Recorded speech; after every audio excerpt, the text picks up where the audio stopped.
Hey, salut les pomplards, j'espère que vous allez bien. Aujourd'hui, une nouvelle vidéo, je suis au centre de formation du SDIS 95.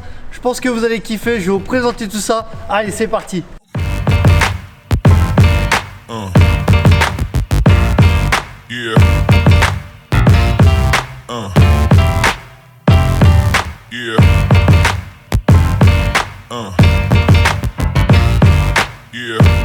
Là, je viens d'arriver au centre de formation du SDIS 95 à Montmorency.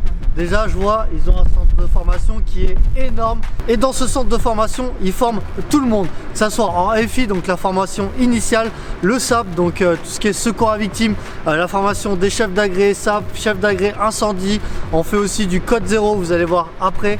Il faut aussi des spécialités type du RCH. Bref, ils font vraiment tout. On va commencer par aller voir la maison à feu. Elle est gigantesque. Je pense que vous allez kiffer. Allez, c'est parti.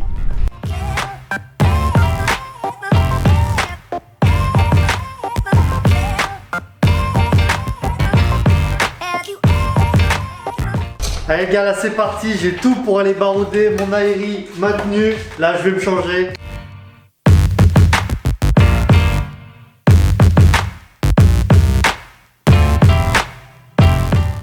Allez les gars, c'est parti. Je mets l'aéri et on va aller barouder. Vous avez vu, ils ont l'aéri MSA, franchement, il est au top. C'est celui que j'ai présenté avec le masque araignée. Allez, c'est parti, je finis de m'équiper et on va aller voir ça. Là, on est en bas de la maison à feu. Franchement, les gars, c'est impressionnant. Elle est gigantesque. Donc là, on va voir pas mal de situations de feu, rollover, feu de cuisine, feu de poubelle. Donc bien sûr, pendant les formations, ils rentrent avec une lance en eau. Ça, les gars, c'est la base. Et avant de rentrer, ils font leur rapace pour savoir si le contrôle est fait et s'ils peuvent s'engager. Nous, on est là juste pour regarder, voir les installations. Donc voilà, nous, on va juste barouder sans lance. Juste comme ça, il n'y a aucun risque. C'est de la fumée froide. Tout ce qui flamme, c'est du gaz. Donc voilà, c'est contrôlé. On verra la salle de contrôle juste après. Bon les gars, vous êtes prêts? Là, on va faire un feu de poubelle. C'est parti. Ça va vite les gars.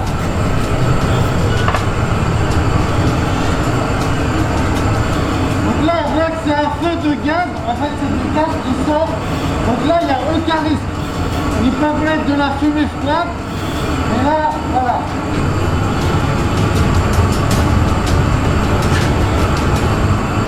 Là, on va rentrer pour simuler un feu de chaufferie. Allez, gars, c'est parti.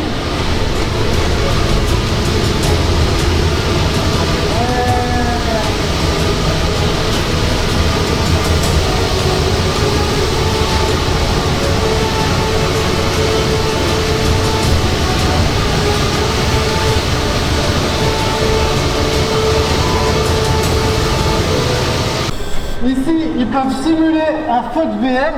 Là, on ne peut pas le mettre en marche parce qu'il ne marche pas aujourd'hui. Mais ils ont cette option. Donc là, les gars, c'est pas mal.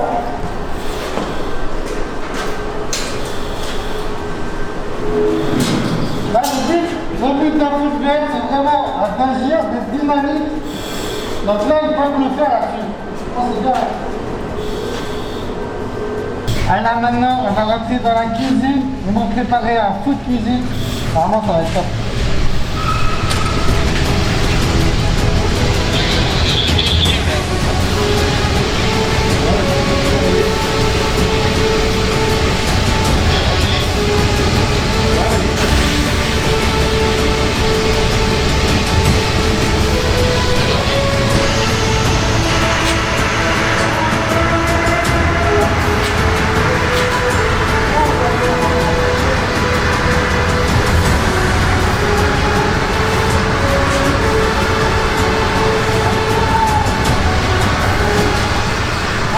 Franchement, c'est le top là. Continue de relever. Donc là, bien sûr, quand on a la lance, on peut pas faire dessus. Et là, c'est dangereux. Ah, les gars, franchement, c'était le top. Vous avez fait relever et tout. Enfin, bon, les gars, je pourrais rester toute la journée là-dedans. C'est magnifique. Allez, on va continuer.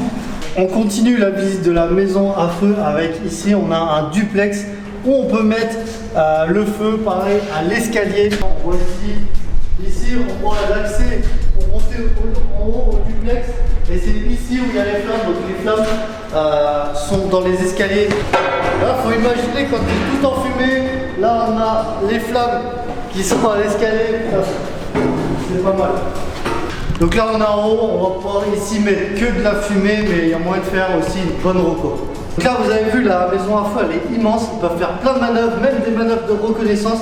Ils ont pas mal de mannequins pour dissimuler, par exemple quand ils font le feu de poubelle, ils peuvent mettre le mannequin, il y a une notion de victime, enfin voilà, ils peuvent en mettre partout. Et niveau fumée c'est pareil, ils en fument partout et il y a moyen de faire des bonnes reconnaissances. On est toujours dans la maison à feu, là juste derrière moi on va aller dans un appartement où on peut tout moduler, on peut aussi mettre de la fumée. Allez, je vous présente ça.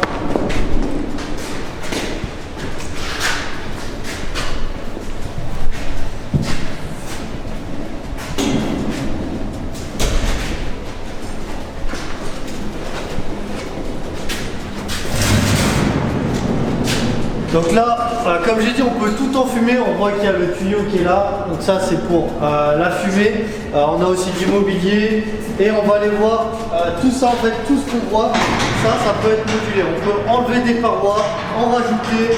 Donc ça, c'est pas mal pour créer un scénario, pour créer des pièces. Bon les gars, c'est immense. On peut faire soit un appartement énorme du 100 mètres carrés ou soit on peut faire deux petits appartements de 50 mètres carrés. Donc là on voit que on a enlevé des parois ici. Et là si je veux par exemple enlever cette paroi, faire une grande pièce, c'est possible. Juste à faire ça.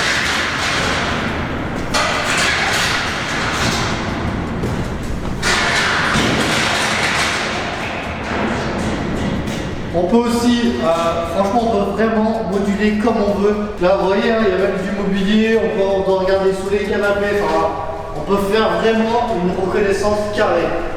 Ça, c'est un objet que j'apprécie. Pourquoi? Parce que pédagogiquement, c'est au top.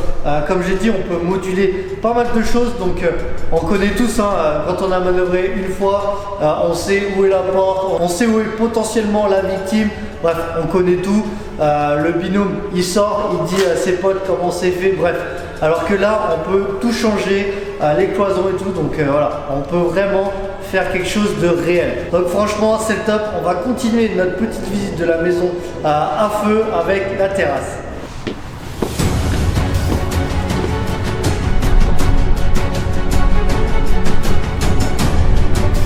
Donc là, on est sur la terrasse de la maison à feu. Ce qui est bien, ce que je vois, c'est que déjà, il y a des points d'amarrage partout pour faire du lot de sauvetage. Ça, c'est pratique.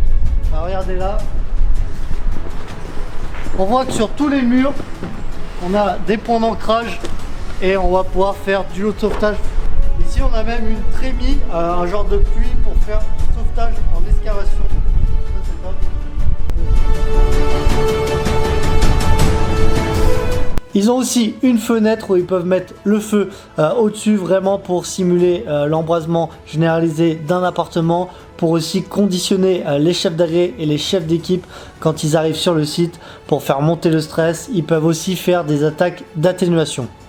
Allez, maintenant on va aller voir le centre de pilotage pour actionner tout ce qu'on a vu, les rollovers, les flammes, la fumée. C'est ici que ça se passe.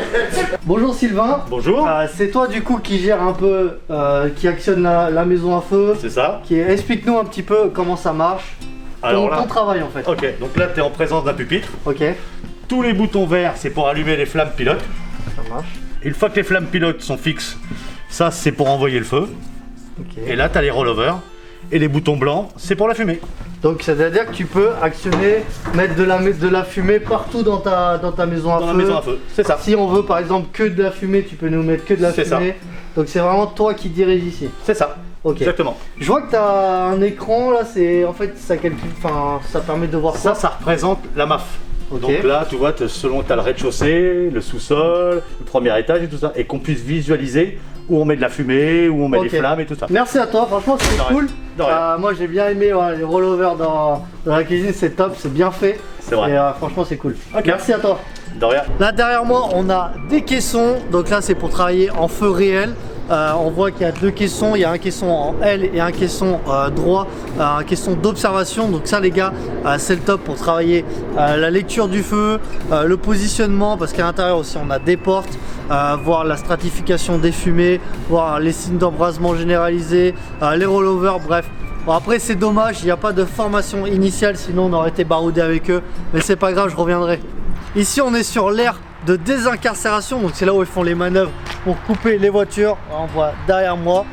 Franchement, ici, ils ont tout. Ils ont des Manitou, des choses pour entasser des voitures. Donc ça va être pas mal pour faire un bon scénario pédagogique. Voilà, là, on voit que la voiture du bas elle a bien été découpée jusqu'au bout. Et ils peuvent faire une belle manœuvre sur la voiture du haut. On voit que là, derrière moi, c'est tout ce qui est RCH. Je vous ai dit, ils font pas mal de formations, de spécialités.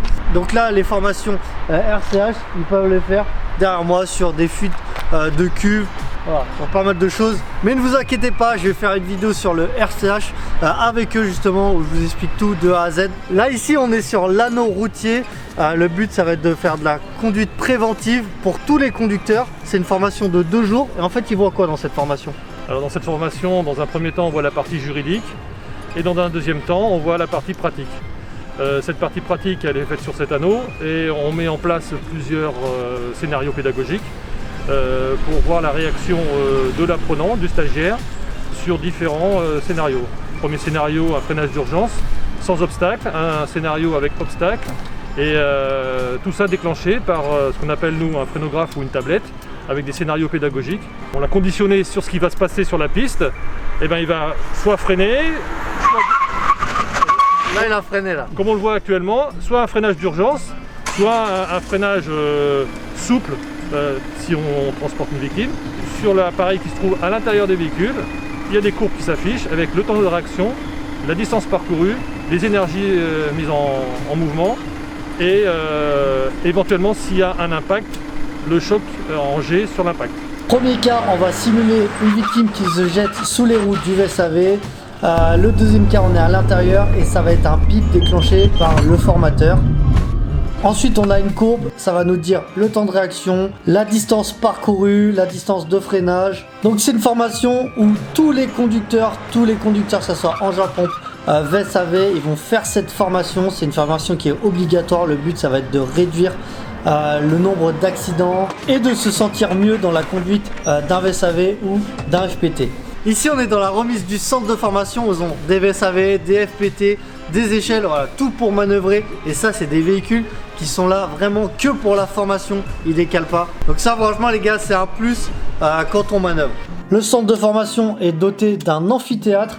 Ils ont une vingtaine de salles de cours avec des chambres et des douches pour les FI, donc pour les formations initiales, mais aussi pour les stages. En infrastructure, ils ont un gymnase magnifique. Regardez-moi ça. Et j'ai vu qu'ils ont des cordes. Donc ça, c'est cool. Ils ont aussi un stade en extérieur avec une piste de 200 mètres. Bien sûr, une salle de muscu. Donc tout ça, c'est pour les stages, les formations initiales, pour ceux qui travaillent aussi dans le SDIS. Donc le centre de formation, il est vraiment au top. Ça y est, la vidéo sur le centre de formation est terminée. Je vous ai pas montré, ils ont aussi des véhicules, que ce soit scooter ou voiture, qui vont servir pour tout ce qui est manœuvre SAP, pour les mises en situation. Tout ça pour vous dire qu'ils ont vraiment tout pour manœuvrer sur le site. Donc franchement les gars, vous avez vu, le centre de formation, il est au top. Je voulais remercier aussi le SDIS 95, bien sûr, pour m'avoir invité au centre de formation. Et n'hésitez pas à mettre un gros pouce bleu en bas de la vidéo, de vous abonner à ma chaîne YouTube pour voir les prochaines vidéos. Et on n'oublie pas, si t'es pas mort, envoie plus fort.